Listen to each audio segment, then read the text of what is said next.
Hello everyone, স্বাদে কলকাতায় তোমাদের সকলকে জানাই স্বাগত। আমি অনিন্দিতা। আজ তোমাদের সাথে শেয়ার করব শীতকালীন প্রিয় বিখ্যাত মিষ্টি রেসিপি জয়নগরের মোয়া। শীতকালে আমাদের নানা রকম খাবারের কথা মাথায় আসে, আর যদি মিষ্টির কথা বলা হয় তার মধ্যে অন্যতম হলো এই জয়নগরের মোয়া। মোয়া তৈরি করার জন্য আমার লাগছে খই 150 গ্রাম। মোয়া তৈরি করার জন্য স্পেশালি কনকচুর খই ব্যবহার করা হয়, কিন্তু আমি এখানে এমনি খই ব্যবহার করেছি। এরপর লাগছে আমার 100 গ্রাম খেজুর গুড়। গুড়টা পাটালি অবস্থায় ছিল, ওটাকে আমি গ্রেট করে নিয়েছি।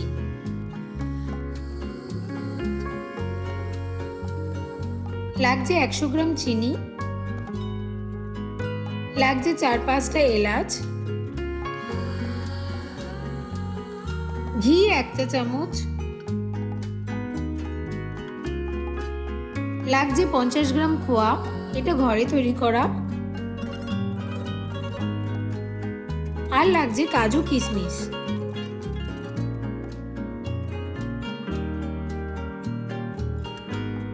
প্রথমে আমি গুড়ের একটা সিরাপ তৈরি করে নেব। এর জন্য কড়াইতে গুড় নিয়ে নিচ্ছি।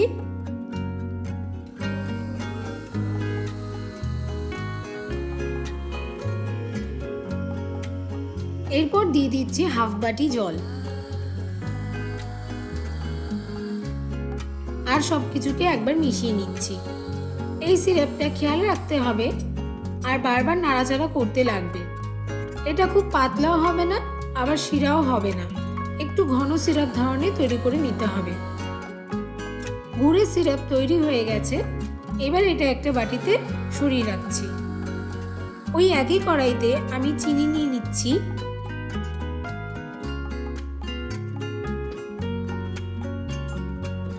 আর সামান্য জল দিয়ে দিচ্ছি। এবার চিনির একটা শিরা তৈরি করে নিতে হবে। ভালো করে নাড়িয়ে চাড়িয়ে শিরাটাকে তৈরি করে নেব।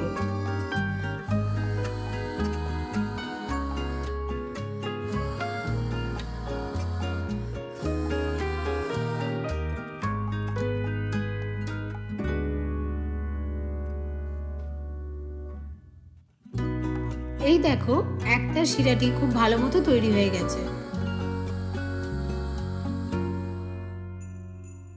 এরপর এই শিরায় খইগুলো আস্তে আস্তে ভালো মতো মিশিয়ে নেব। প্রথমে 1 বাটি দিয়ে দিচ্ছি, এটাকে একটু মিশিয়ে নিয়ে আবার 1 বাটি খই দিয়ে দেব। আমার এই বাটি 2 বাটি খই লেগেছে 150 গ্রাম মাপ অনুযায়ী। এবার খইগুলোকে শিরার সাথে ভালো মতো মিশিয়ে নিচ্ছি। আর এর মধ্যে গুড়ের সিরাপটাও যে তৈরি করেছিলাম সেটাও দিয়ে দিচ্ছি। কিছুটা সিরাপ রেখে দিচ্ছি, এটা আমার পরে লাগবে। আবারও ভালো করে সবকিছু মিশিয়ে নেব। ওই ভালো মতো সবকিছুর সাথে মিশে গেছে। এবার এটাকে 8 থেকে 10 ঘন্টার জন্য এভাবেই ঢেকে রেখে দেব।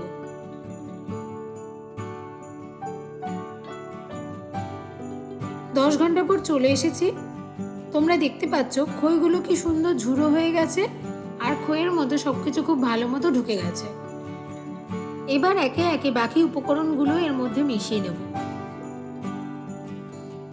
প্রথমে দিয়ে দিচ্ছি গুড়ের সিরাপ, যেটা আমি আলাদা করে রেখেছিলাম। এরপর এর মধ্যে দিয়ে দেব খোয়া। আমি এটাকে গ্রেট করে নিয়েছি। এটা তৈরি করা খুবই সহজ। 500 ml দুধকে ভালো মতো জাল দিয়ে ঘন করতে করতে একটা মণ্ড তৈরি করে নিয়েছি। এবার এর মধ্যে দিয়ে দিচ্ছি খোসা ছাড়া এলাচের দানা গুঁড়ো, দিয়ে দিচ্ছি কুচনো কাজু কিশমিশ, এটা অপশনাল, আর দিয়ে দিচ্ছি 1 চা চামচ ঘি।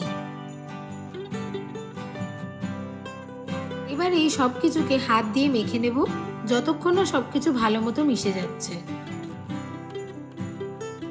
মাখা আমার কমপ্লিট হয়ে গেছে। এবার এগুলোকে এক এক করে পাকিয়ে নেব।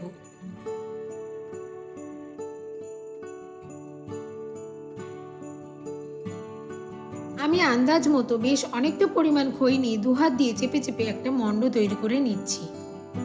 এর সাইজ তোমাদের ইচ্ছে মতো ছোট বড় করতে পারো।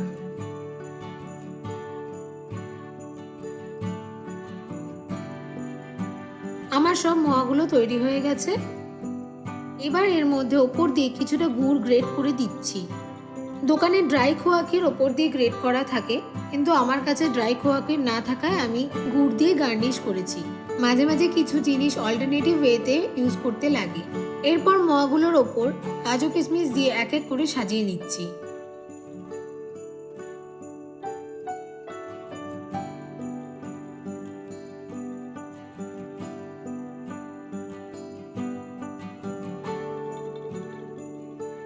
ব্যাস রেডি দোকানের মতো মোয়া ঘরেই। আমি সবসময় চেষ্টা করি খুব সহজভাবে এবং সঠিক পদ্ধতিতে তোমাদের সাথে রেসিপিগুলো শেয়ার করার, যাতে রেসিপিগুলো তৈরি করার সময় তোমাদের কোনো রকম কোনো অসুবিধা না হয়। আর এই রেসিপিটা একবার যদি তৈরি করো তাহলে আর শীতের অপেক্ষা করতে হবে না। সারা বছর ইচ্ছে মতো তৈরি করে খাও জয়নগরের মোয়া। তৈরি আমাদের জয়নগরের মোয়া।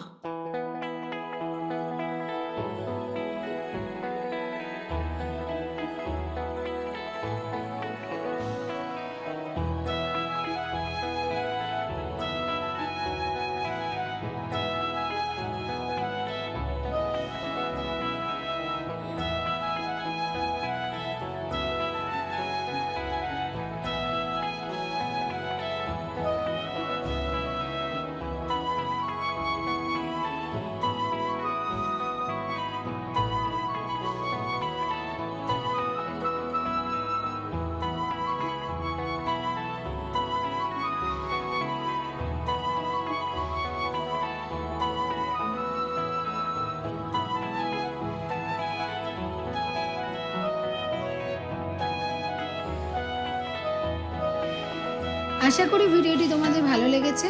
আর ভালো লেগে থাকলে ভিডিওটিকে ছেড়ে যাওয়ার আগে প্লিজ লাইক শেয়ার কমেন্ট করো।